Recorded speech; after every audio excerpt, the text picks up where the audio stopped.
আজ হলো গপুর জন্মদিন, তাই সবাইকে জানাই শুভ জন্মাষ্টমী। সবাই ভালো থাকুক, সুস্থ থাকুক, জীবনে অনেক এগিয়ে যাক। তো ফাইনালি আমি স্নান করে নিচ্ছিলাম আর তারপর চলে গিয়েছিলাম গপুর কাছে। গপুকেও স্নান করে দিচ্ছিলাম, যেখানে দিয়েছিলাম গঙ্গা জল, নর্মাল জল, দুধ, ঘি, মধু এইসব দিয়ে। আর এই জামাটা কিনেছি, কেমন হয়েছে তোমরা একটু কমেন্ট করে বলো তো। যদিও গপুকেও অনেক মিষ্টি লাগছে দেখতে।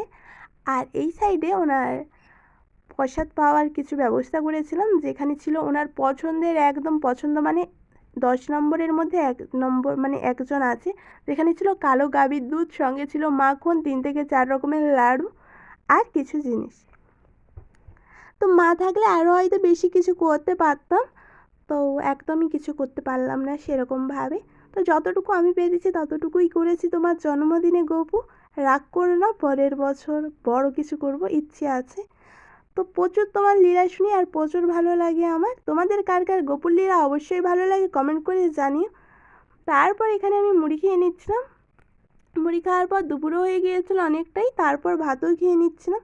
ভাত খাওয়ার পর এখানে শুয়ে পড়েছিলাম কিছুক্ষণ। আর ভিডিওটা আমি এখানেই শেষ করলাম। কেমন হয়েছে জানিও সবাই। ভিডিওটা ভালো লাগলে লাইক কমেন্ট করো। আর হ্যাঁ, ইউটিউব দেখলে সবাই সাবস্ক্রাইব করবেন। সবাই ভালো থাকবেন, সুস্থ থাকবেন। হরে কৃষ্ণা, রাধে রাধে। আর তোমাদের বাড়িতে কাদের কাদের বাড়িতে গোপাল আছে অবশ্যই কমেন্ট করে জানিও।